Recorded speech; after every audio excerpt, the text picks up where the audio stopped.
यस्तो काइते कुरा गर्ने केपी, यस्तो काइते कुरा गर्ने केपी।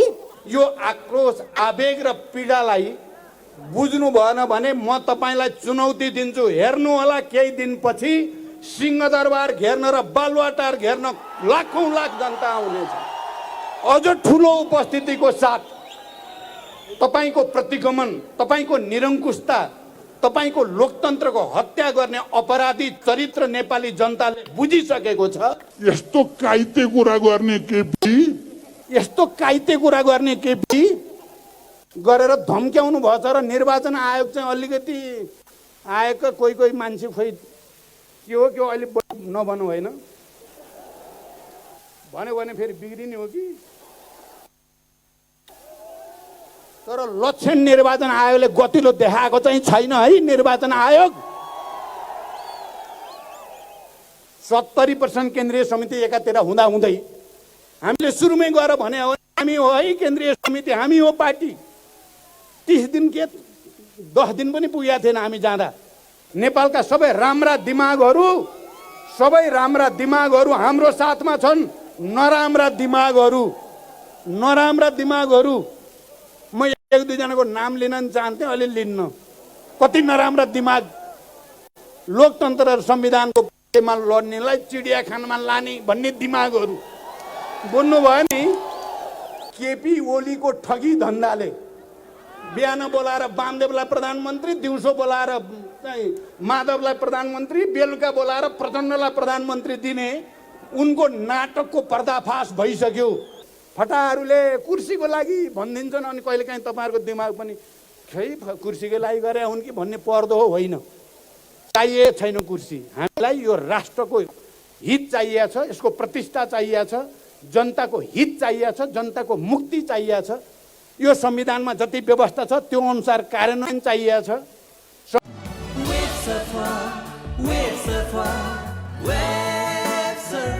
अब घर घरमा फाइबर इन्टरनेट र डिजिटल टिभीका लागि वेब सर्फर। सम्पर्क 0159700222। जहाँ पनि जहिले पनि हर पल हजुरहरूको साथमा, हजुरहरूको सवारी साधनको बडीगार्ड, सवारी साधनको सम्पूर्ण सूचना र सुरक्षाको लागि फास्ट ट्र्याक सोलुसन। laligurascom सबै खबर सबैका लागि।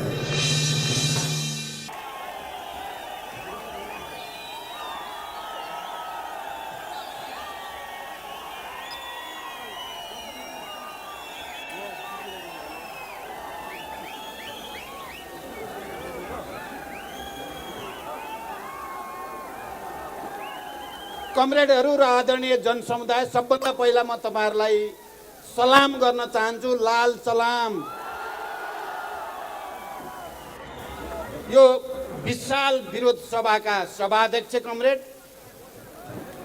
हाम्रो पार्टीका आदरणीय अध्यक्ष तथा पूर्व प्रधानमन्त्री कमरेड माधव कुमार नेपाल, वरिष्ठ नेता तथा पूर्व प्रधानमन्त्री कमरेड झलनाथ खनाल, प्रवक्ता एवं संघर्ष समितिका संयोजक कमरेड नारायण काजी श्रेष्ठ, स्थायी समिति र केन्द्रीय समितिका सहयोद्धा कमरेडहरू र यो विशाल विरोध सभामा उपस्थित सम्पूर्ण कमरेडहरू र आदरणीय जनसमुदाय, हामीले गएको पुस 5 गते नेपालको संविधान र लोकतन्त्रमाथि केपी ओलीद्वारा प्रहार भएपछि, निर्मम र निरङ्कुश प्रहार भएपछि हामीले तुरुन्तै त्यसको विरोधमा पहल कदमी लियौं र यही ठाउँमा पुस 14 गते हामीले पहिलो विरोध सभाको आयोजना गर्यौं। यो मञ्च यहाँ थिएन, अलिकति अगाडि थियो र मञ्चको अगाडिबाट झन्डै पद्मोदयसम्म जनताको कार्यकर्ताको उपस्थिति थियो र हामीले त्यहाँ विरोध गर्यौं। यो प्रतिगमन हो, प्रतिक्रान्ति हो। नेपाली जनताले 7 दशक लडेर ल्याएको उपलब्धिमाथि प्रहार भएको छ। हामी सहन सक्दैनौँ, हामी देशव्यापी विरोधमा जान्छौँ भन्यौं। देशव्यापी विरोध भएको पनि तपाईहरु सबै सहभागी हुनुहुन्छ, देख्नुभयो। त्यसपछि हामीले माघ 9 गते फेरि यही ठाउँमा मञ्च राखेर अर्को विरोध सभाको आयोजना गऱ्यौँ काठमाडौँमा र त्यो 14 गते पुस 14 गतेको भन्दा डबल भन्दा पनि ट्रेबल भन्न सकिने ट्रिपल भन्न सकिने लाखौं जनता त्यहाँ पनि उपस्थित थियो।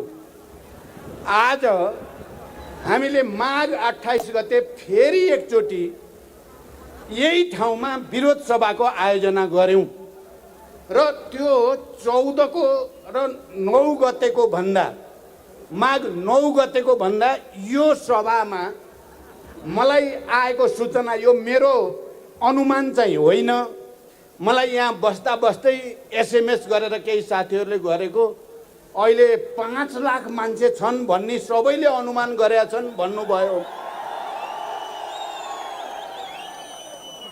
तपाईहरुको यो उपस्थिति, लाखौंको उपस्थिति, म केपी ओलीजीलाई अस्ति उहाँले भन्नुभयो जुलुस कस्तो हुन्छ हामी देखाउँछौँ, सभा कस्तो हुन्छ हामी देखाउँछौँ। केपीजी देख्नुभयो सभा कस्तो हुन्छ, देख्नुभयो विरोध कस्तो हुन्छ, प्रदर्शन कस्तो हुन्छ। तपाई अझै पनि यो लाखौं जनताको यो उपस्थिति र यो विरोध, यो आक्रोश, आवेग र पीडालाई बुझ्नु भएन भने म तपाईलाई चुनौती दिन्छु। हेर्नु होला केही दिनपछि सिंहदरबार घेर्न र बालुवाटार घेर्न लाखौं लाख जनता आउनेछ। अझ ठुलो उपस्थितिको साथ तपाईको प्रतिगमन, तपाईको निरंकुशता, तपाईको लोकतन्त्रको हत्या गर्ने अपराधी चरित्र नेपाली जनताले बुझिसकेको छ। त्यसकारण जरुरी पर्यो भने सिंहदरबार र बालुवाटार घेर्ने अर्को आमसभा हामी आयोजना गर्नेछौँ। मलाई लाग्छ यो लाखौं जनताको उपस्थिति सर्वोच्च अदालतका हाम्रा सम्मानित न्यायाधीशहरूले पनि देख्नु भएको छ। आज राम्रोसँग जनता के चाहेका छन्, जनभावना के छ, के तराई, मधेस, पहाड, हिमाल, सबै जात जाति, क्षेत्र, वर्ग, लिङ्ग, समुदाय सबैका सबै, तपाईले यहाँ वक्ताको पनि तपाईले हेर्नुभयो, सबै जाति, समुदाय, क्षेत्रका सबै प्रतिनिधिहरूले यहाँ कुरा राखेका छन्। मलाई लाग्छ हाम्रो सर्वोच्च अदालतका सम्मानित न्यायाधीशहरूले यो जनभावनालाई हेर्नु भएको छ र अब छिटै ढिलो नगरी संविधान र लोकतन्त्रको पक्षमा फैसला दिनुहुनेछ भनेर म विश्वास व्यक्त गर्न चाहन्छु। ढिलो नगरी। मैले सुरुमैदेखि भन्दै आएको छु, यदि संविधानको अक्षर र भावना, संविधानको मर्म र भावना विपरीत, नेपाली जनताको चाहना र आकांक्षा विपरीत केही काम गरियो भने त्यो दुर्भाग्यपूर्ण हुनेछ। त्यो नेपाली जनतालाई सह्य हुने छैन। जनताको यो शान्तिपूर्ण आन्दोलन विद्रोहमा गयो भने के हुन्छ प्रत्येकले विचार गर्न जरुरी छ। मैले पटक पटक भनेको छु, हामी शान्तिपूर्ण राजनीतिमा छौं। शान्तिपूर्ण बहुदलीय प्रतिस्पर्धा सहित स्वतन्त्र न्यायपालिकाको मान्यतामा, कानुनी राजको मान्यतामा हामी दृढ छौं। संवैधानिक व्यवस्था अन्तर्गत जाने कमिटमेन्टका साथ हामीले यो संविधान निर्माण गरेका हौं।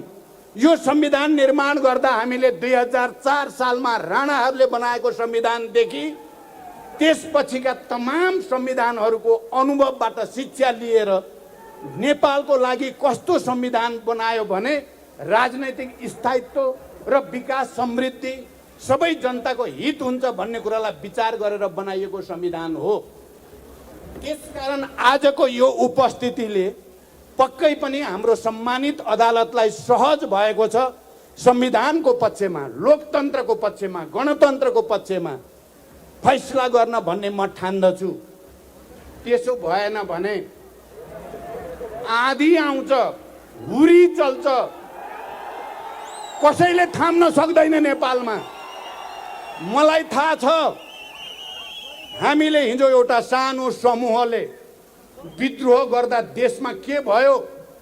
यो लाखौं जनता अहिले र यो विशाल पार्टी जसको अहिले अध्यक्ष कमरेड माधव कुमार र नेपाल र म छौं, तपाई लाखौं जनताहरू हुनुहुन्छ। शान्तिपूर्ण विद्रोह एउटा ग्रिन रिभोल्युसन भन्छन् आजकल। ग्रिन रिभोल्युसन हुन्छ नेपालमा, शान्तिपूर्ण क्रान्ति हुन्छ अर्को। के हाम्रो संवैधानिक निकायहरूले केपी ओली जस्तो एउटा निरङ्कुश र लोकतन्त्र विरोधी व्यक्तिको सनकको भरमा उसँग डराएर फैसला गर्छन् भनेर म पत्याउँ त? तपाईँ हामीले पत्याउन सकिन्छ त? यत्रो जनताको आवाज चाहिँ नसुन्ने, यत्रो विशाल पार्टी, जुन पार्टीसँग हिजोको एकताको बेलाको 2/3 बहुमत छ देशैभरि, र केपीजीतिर गएका मान्छे फर्किने लाम लागेको छ। म भन्ने भने अहिले लामो लिस्ट भन्न सक्छु। अरू त अरू उहाँले बनाएका 2 जना मन्त्री पनि फर्किनको लागि मसँग वार्ता गर्दैछन्। केपीजी, तपाईँ भ्रममा कति दिन बाँच्ने हो? सक्नुहुन्छ भने म आज तपाईँलाई एउटा सल्लाह दिन चाहन्छु। तपाईँले साह्रै ठुलो अपराध गर्नुभयो यो राष्ट्रका विरुद्ध, जनताका विरुद्ध। तपाईँले अझै पनि अलिकति आफूलाई ठाउँ राख्ने हो भने तुरुन्तै राजीनामा दिनुहोस् र पश्चाताप गरेर वक्तव्य निकाल्नुहोस्। तपाईँलाई अलिकति ठाउँ नेपाली जनताले दिन सक्छ। तपाईँ अझै मूर्खता गर्नेमा हुनुहुन्छ, मलाई थाहा छ। तपाईँ अझै निरङ्कुशतातिर जानेमा हुनुहुन्छ, मलाई थाहा छ। तर तपाईँ जति जानुहुन्छ, अघि साथीहरूले भनिसक्नुभयो, तपाईँ त आजकल जनताको शरणमा भन्दा भगवानको शरणमा जानु भएको छ। यहाँ साथीहरूले बडो सुन्दर ढङ्गले भन्नुभयो, म ती सबै साथीहरूलाई पनि धन्यवाद भन्न चाहन्छु। हाम्रो भगवान जीवित मान्छे नेपाली जनता हाम्रा भगवान हुन्। हामी तपाईँहरूको शरणमा छौँ। हामी जनताको धार्मिक आस्थाप्रति हाम्रो सम्मान छ। सबै धर्म सम्प्रदाय र त्यसमा आस्था गर्ने जनताप्रति हाम्रो सम्मान छ। केपीजीले अस्ति एउटा सभामा भन्नुभयो, मैले राम मन्दिर बनाउने भनेको छु, मैले अयोध्या बनाउने भनेको छु, यो प्रचण्ड बोल्दै बोल्दैन भनेर उहाँले भन्नुभयो। चितवनको मेरै निर्वाचन क्षेत्रमा उहाँलाई राम मन्दिर बनाउने भन्ने छ र मन्दिरको यहाँ एउटा स्ट्याचु बनाइ पनि सक्नुभयो अरे। मेरो चुनौती के छ केपीजीलाई भने, तपाईँ साँच्चै चितवनको माडीमा मेरो निर्वाचन क्षेत्रमा राम मन्दिर र अयोध्या स्थापित गर्नेमा हो भने सबभन्दा पहिला पुरातात्विक अन्वेषण गर्न पर्यो, अनुसन्धान गर्न पर्यो, प्रमाणित गर्नुहोस्। म जति खुसी कोही हुँदैन। मेरै निर्वाचन क्षेत्रमा एउटा धार्मिक पर्यटकीय स्थल बन्छ भने सबभन्दा खुसी म किन नहुने? त्यहाँको जनताको जीवन स्तर, त्यहाँ अयोध्या बनेर, त्यहाँ राम मन्दिर बनेर त्यहाँको जनताको जीवन उठ्छ भने म विरोधमा जान्छु त? तर तपाईँ जस्तो ठग, तपाईँको नाटक सबभन्दा नजिकबाट यो 3 वर्षमा मैले चिने तपाईँलाई। तपाईँका नाटक के हुँदो, तपाईँले कसरी ठग्नुहुन्छ भन्ने मैले देखेँ। त्यसकारण मेरो चुनौती, तपाईँ त्यहाँ पुरातात्विक अनुसन्धान गराउनुहोस्, प्रमाणित गर्नुहोस्। यो अयोध्या यही हो, राम जन्मेको यही हो, प्रमाणित गर्नेतिर एक सिनको उहाँले काम गर्नुभएको छैन। अनि प्रचण्डलाई चुनौती दिने भनेर भन्नुभएको छ। तपाईँ गल्ती गर्नुभयो केपीजी, तपाईँले ठुलो गल्ती गर्नुभयो। माधवजीलाई अपमानित गरेर, झलनाथजीलाई अपमानित गरेर, 50औं वर्ष तपाईँसँग काम गरेका नेताहरू र अरू कार्यकर्तालाई अपमानित गरेर तपाईँले ब्लन्डर गर्नुभयो। हेर्नुहोस्, भन्ने नै हो भने मैले हिजो मात्रै माधवजीलाई भने, हामी अब सबै शान्तिपूर्ण प्रतिस्पर्धाको राजनीति गर्ने भएर आएका छौँ। कोही उनले भनेका छन् माधवजीलाई चाहिँ प्रचण्डको कार्यकर्ता भए माधव र झलनाथ भनिदिएको छ। मैले भने होइन, प्रचण्ड माधवको कार्यकर्ता भएको भनिदिनुहोस् न भने मैले। किनभने युद्धबाट शान्तिमा त प्रचण्ड आएको हो नि, शान्तिपूर्ण राजनीतिमा त प्रचण्ड आएको हो नि। अनि यो केपी ओलीको ठगी धन्दा, माधव जस्तो लिडरलाई जसले 15-16 वर्ष एमाले बनाउनको लागि गर्यो, झलनाथ जस्तो लिडरलाई जसले 12-15 वर्ष पार्टीको नेतृत्व गर्यो र पटक के अरे प्रधानमन्त्री भएर पनि देशको नेतृत्व गर्यो, तिनलाई चाहिँ यति धेरै अपमान, प्रचण्डको कार्यकर्ता भए भन्ने अनि पत्याउने देखेर पो म त हैरान हुन्छु। फेरि यो पत्याउने मान्छे पनि के भयो होला। हाम्रो एकता ऐ माधवजीले भने जस्तै विचार र भावनामा आधारित, विधि र पद्धतिमा आधारित एकता हो। केपी ओलीको ठगी धन्दाले बिहान बोलाएर वामदेवलाई प्रधानमन्त्री, दिउँसो बोलाएर माधवलाई प्रधानमन्त्री, बेलुका बोलाएर प्रचण्डलाई प्रधानमन्त्री दिने उनको नाटकको पर्दाफास भइसक्यो। त्यसकारण यसमा चाहिँ कुनै दम छैन। म अहिले अब योभन्दा बढी उहाँको बारेमा भन्न पनि चाहेको होइन। हामी अहिले यो प्रतिगमनका विरुद्ध, निरङ्कुशताका विरुद्ध जो सङ्घर्षमा छौँ, यसको उद्देश्य केपी भन्ने व्यक्तिलाई परास्त गर्नु होइन, एउटा प्रवृत्तिलाई परास्त गर्नु। आदरणीय जनसमुदाय र कमरेडहरू, मैले यो कुरा बडो जोड दिएर भन्ने गरेको छु। हामीले पार्टी एकताको प्रस्ताव गर्दा, वाम गठबन्धन गर्दा, घोषणापत्र तयार गर्दा हाम्रा सपना थिए कि यो देशमा अब हामीले सबै उत्पीडित वर्ग, जाति, क्षेत्र, लिङ्ग, समुदायलाई आत्मसम्मान दिनेछौँ, सबैलाई समान व्यवहार गर्नेछौँ भन्ने प्रतिबद्धता थियो। हामी कसैलाई विभेद गर्ने छैनौँ, अन्याय गर्ने छैनौँ।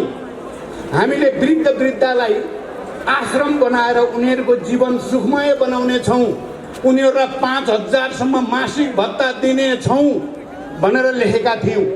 हामीले युवाहरूको निम्ति रोजगारी सृष्टि गर्ने र उनीहरूलाई कृषिमा आधारित उद्योगहरूमा ठुलो सङ्ख्यामा रोजगारी बनाएर उनीहरूलाई देशभित्रै काम गर्ने वातावरण बनाउने, विदेशमा गएकाहरूलाई पनि देशभित्रै फर्किने वातावरण बनाउने प्रतिज्ञा गरेका थियौँ।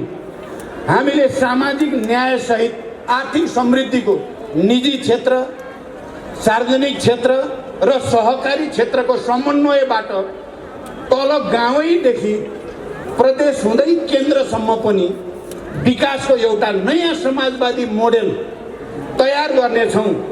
निजी क्षेत्रलाई पनि हामी विश्वासमा लिनेछौँ, सार्वजनिक क्षेत्रको भूमिकालाई अझ बढाउनेछौँ, राष्ट्रिय पुँजीको विकास गर्नेछौँ, दलाल पुँजीलाई नियन्त्रण गर्नेछौँ, नोकरशाही पुँजीलाई नियन्त्रण गर्नेछौँ भनेर हामीले घोषणापत्रमा लेखेका थियौँ।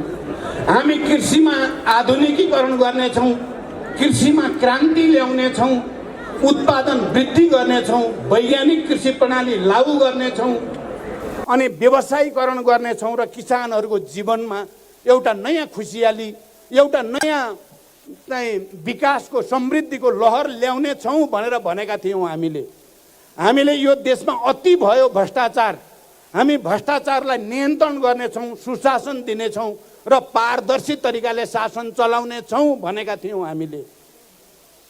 र हामीले सबै उत्पीडित वर्ग, जाति, क्षेत्र, लिङ्ग, समुदायका मागहरूलाई लिपिबद्ध गरेर राखेका थियौँ। तर दुर्भाग्य मिस्टर केपी ओलीले हाम्रा ती सबै सपनामाथि तुसरापात गरे।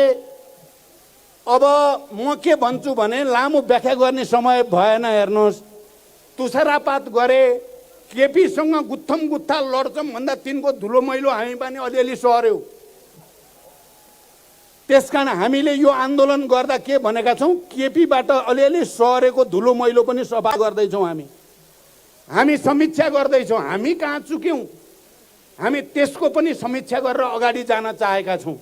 हामीले हिजो घोषणापत्रमा जे भन्यौँ त्यो लागू गर्ने, हामीले जो भ्रष्टाचार मुक्त समाजको, सुशासनको, यो देशका सम्पूर्ण जनताको आर्थिक जीवनमा समृद्धिको, सामाजिक न्यायको जे प्रतिबद्धता गरेका थियौँ, कमरेडहरू र आदरणीय जनसमुदाय, हाम्रो प्रतिबद्धता अहिले पनि त्यही नै छ। हामी त्यसैको निम्ति यो लडाइँ लड्दैछौँ। हामीलाई प्रधानमन्त्री चाहिएको होइन, हामीलाई कुर्सी चाहिएको होइन, हामीलाई नेपाली जनताको हक अधिकार चाहिएको हो।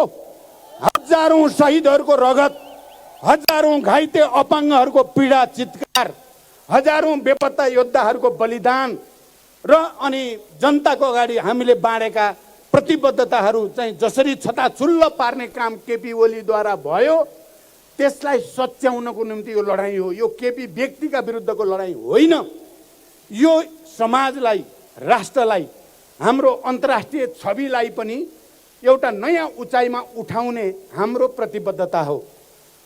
अहिले केपीले यो भूमि सम्बन्धी आयोग बनाएर सुकुम्बासीहरूलाई भ्रम दिने, किसानहरूलाई भ्रम दिने षड्यन्त्र गरेका छन्। केपीबाट माखो मर्नेवाला छैन।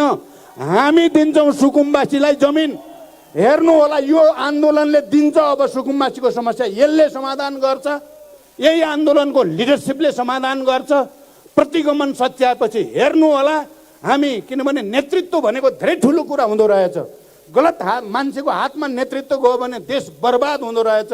सही विचार र सही मान्छेहरूको हातमा नेतृत्व गयो भने देशले छोटै समयमा निकै ठुलो प्रगति गर्न सक्दो रहेछ। हामी त्यही प्रगतिको पक्षमा छौँ। म तपाईँहरूको अगाडि एउटा कमिटमेन्ट, प्रतिज्ञा, सङ्कल्प फेरि एकचोटि दोहोऱ्याउन चाहन्छु। हाम्रो जीवनमा, मेरो जीवनमा र मेरो समकक्षी नेताहरूको जीवनमा अब यो देशलाई सुन्दर, शान्त, विकसित, समृद्ध बनाउनु बाहेक हाम्रो अर्को कुनै सपना छँदै छैन, हुनै सक्दैन। म तपाईँ लाखौँ जनताको अगाडि उभिएर यो प्रतिज्ञा गर्न चाहन्छु। बाँकी रहेको जीवन प्रधानमन्त्रीको निम्ति होइन, मन्त्रीको निम्ति होइन, कुर्सीको निम्ति होइन, यो देशको गरिमा र जनताको हितको निम्ति समर्पित गर्ने प्रतिज्ञा तपाईँहरूसँग गर्न चाहन्छु। हाम्रा संवैधानिक निकायहरूले यो कुरा राम्रोसँग बुझुन्। केपीको डर, धाक, धम्की मैले आज मात्रै सुने।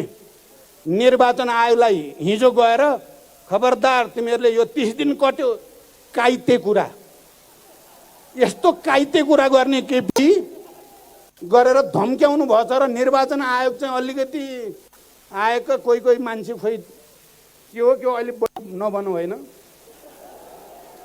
भन्यो भने फेरि बिग्रिने हो कि। तर लक्षण निर्वाचन आयोगले गतिलो देखाएको चाहिँ छैन है। निर्वाचन आयोग 70% केन्द्रीय समिति एकातिर हुँदा हुँदै हामीले सुरुमै गएर भने हो हामी हो है केन्द्रीय समिति, हामी हो पार्टी। 30 दिन के 10 दिन पनि पुगेको थिएन हामी जाँदा। अनि त्यसलाई हिसाब नगर्ने केपी ओलीले गएर धम्क्याउने बित्तिकै त्यसैलाई मात्रै हिसाब गर्नुभयो भने तपाईँको खुट्टी पनि देख्छ नेपालले। सजिलो नठान्नु होला, कसैले सजिलो नठाने हुन्छ।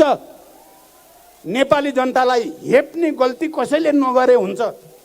यो जनता 21औं शताब्दीको नेपाली जनता हो, जसले 250 वर्ष पुरानो सामन्ती शासनलाई ढालेर फालिदियो।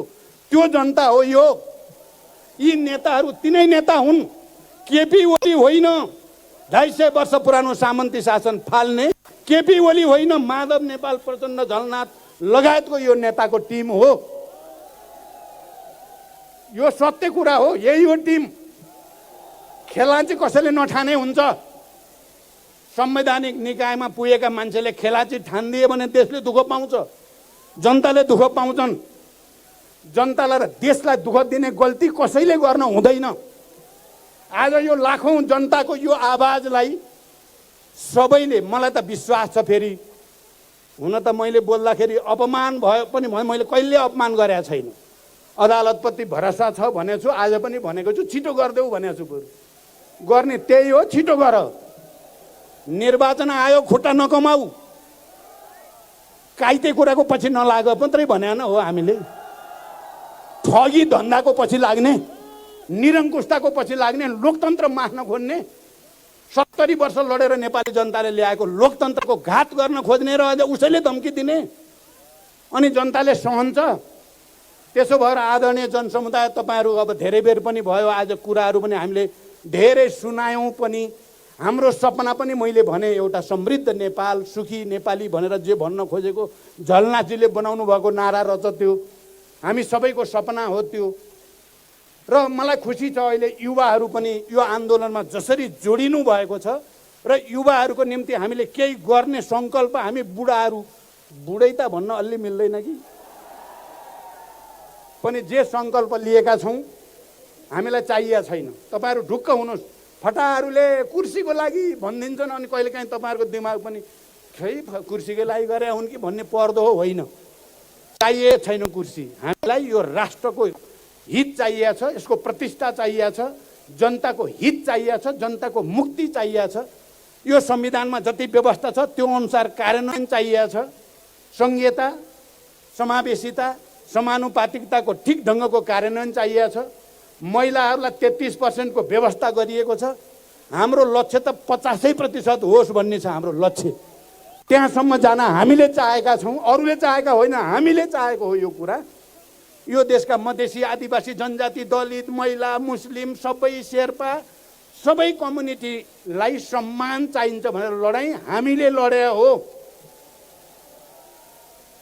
त्यसो भएको हुनाले म यहाँबाट फेरि एकचोटि हाम्रा सम्मानित संवैधानिक निकायहरूले स्वतन्त्र ढङ्गले विवेक प्रयोग गरून्, कसैको डर, धाक, धम्की नहेरुन्, जनताको अनुहार हेरुन्, जनताको भावना पढुन्, यति हो अनुरोध।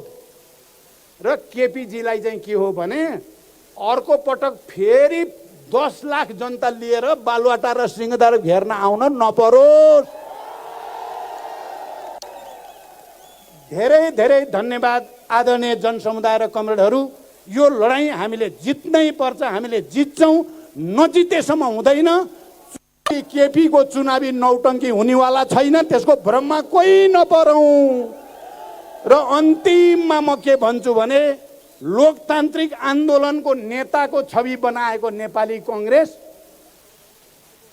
र संघीय लोकतान्त्रिक गणतन्त्रको छविको पक्षको छवि बनाएको जनता समाजवादी पार्टी लगायतका पार्टीहरू अब कुनै भ्रममा पर्न आवश्यक पनि छैन, कन्फ्युजन पनि हुन पर्दैन। हामी सबैले भनेकै छौँ असंवैधानिक र अलोकतान्त्रिक। म के भन्न चाहन्छु भने शान्ति सम्झौतामा हस्ताक्षर 7 दलको तर्फबाट गिरिजा प्रसाद कोइरालाले गर्नुभएको हो र यो संविधान सभाबाट पहिला संघीय लोकतान्त्रिक गणतन्त्रको घोषणा गर्ने कामको नेतृत्व पनि प्रधानमन्त्रीको रूपमा गिरिजा कोइरालाले गरेको हो।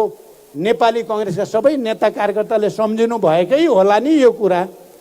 अनि यही संविधान हो जुन संविधानले प्रधानमन्त्रीलाई विशेष अधिकार दिन हुँदैन भनेर चाहिँ बनाइयो। त्यो संविधान बनाउने बेलामा पनि नेपाली कांग्रेसकै प्रधानमन्त्री सुशील कोइराला हुनुहुन्थ्यो। तपाईहरुले बडो चाहिँ चलाखीका साथ भन्नुभएको थियो फादर अफ कन्स्टिट्युसन सुशील कोइरालाजीलाई। अहिले गिरिजाबाबु नि हुनुहुन्न, सुशील कोइराला नि हुनुहुन्न, अहिले शेरबहादुरजी हुनुहुन्छ। अब तपाईँ शान्ति सम्झौता गर्ने, संविधान सभा गर्ने, संघीय लोकतान्त्रिक गणतन्त्र गर्ने, संविधान निर्माणमा तपाईँ पनि नेता हो। यसको घात हुँदाखेरि त्यो लोकतान्त्रिक पार्टीले अब संयुक्त आन्दोलन गर्ने र यो केपीको निरङ्कुशतालाई सदाका लागि परास्त गर्ने र यो देशमा लोकतन्त्र अब चाहिँ खतरामा छैन भन्ने पुष्टि गर्ने बेला नेपाली कांग्रेसलाई यो अवसर हो। नेपाली कांग्रेसका नेता साथीहरू, कार्यकर्तालाई म अपिल गर्न चाहन्छु, यो अवसर गुम्न नदिनुहोस्। हामी तपाईहरुसँग हातेमालो गर्न तयार छौँ। लोकतन्त्रको निम्ति, गणतन्त्रको निम्ति, संविधानको निम्ति। म सबै अन्तर्राष्ट्रिय हाम्रा मित्र देशहरू, खास गरी हाम्रा छिमेकी, संसारकै सबभन्दा ठुलो लोकतन्त्र भन्ने छिमेकीहरूबाट हामी यो लोकतन्त्रको नेपालमा हत्या भइराखेको छ। यो लोकतन्त्रको हत्या भएको बेलामा हामी सबै संसारभरिका लोकतान्त्रिक मूल्य मान्यतालाई समर्थन गर्नेहरूबाट सहयोग र सद्भाव चाहेका छौँ। दायाँ बायाँ हुने छैन भन्ने भरोसामा छौँ हामी। म यो पनि भन्न चाहन्छु, म अब अन्तिममा फेरि अन्तिम पनि 2-3 चोटि हुन लागिसक्यो। अन्तिममा यो सभामा जुन सक्रियताको साथ, जिम्मेवारीपूर्वक र विशाल पैमानामा जनसागरै काठमाडौँमा देखाइदिनु भयो, त्यसको लागि पार्टीका सम्पूर्ण नेता कार्यकर्ताहरू र आदरणीय जनसमुदायलाई पार्टी केन्द्रको तर्फबाट हार्दिक बधाई, धन्यवाद र सम्मान व्यक्त गर्न चाहन्छु। यो कार्यक्रमलाई सफल पार्न सहयोग गर्ने सबै सुरक्षा निकायहरू, तपाईहरु कोही भ्रममा पर्न जरुरी छैन। जनता हो राष्ट्र भनेको, जनता, जनभावना, जनताको चेतना हो राष्ट्र। कुर्सीमा प्रधानमन्त्री यहाँ बस्ने बित्तिकै राष्ट्र हुने होइन, जनता हो राष्ट्र। त्यहाँ तपाईहरुले यो जुलुस प्रदर्शन र सभालाई संयमित अनुशासित बनाउन सहयोग गर्नुभयो। म तपाईँहरूलाई पनि धन्यवाद भन्न चाहन्छु। पत्रकार साथीहरू लगातार तपाईँहरूले यसको समाचार सुरुदेखि नै जुलुसको तयारी हुने बेलादेखि नै अहिलेसम्म जसरी नथाकिकन तपाईँहरूले यसलाई सूचना सम्प्रेषण गर्नुभएको छ, तपाईँहरूले आफूलाई लोकतन्त्रको पक्षमा, संविधानको पक्षमा, गणतन्त्रको पक्षमा उभ्याउनु भएको छ। त्यसको लागि म पत्रकार साथीहरूलाई पनि धन्यवाद दिन चाहन्छु र यो लोकतन्त्र र संविधानको पक्षमा आवाज उठाउने देशका सबै बेस्ट ब्रेन, मैले भन्ने गरेको छु बेस्ट ब्रेन, नेपालका सबै राम्रा दिमागहरू हाम्रो साथमा छन्। नराम्रा दिमागहरू म एक दुईजनाको नाम लिन नि चाहन्थेँ, अहिले लिन्न। कति नराम्रा दिमाग लोकतन्त्र र संविधानको पक्षमा लड्नेलाई चिडियाखानामा लाने भन्ने दिमागहरू बोल्नुभयो नि। ल सबैलाई धन्यवाद भन्दै बिदा हुन्छु। धन्यवाद, अभिवादन।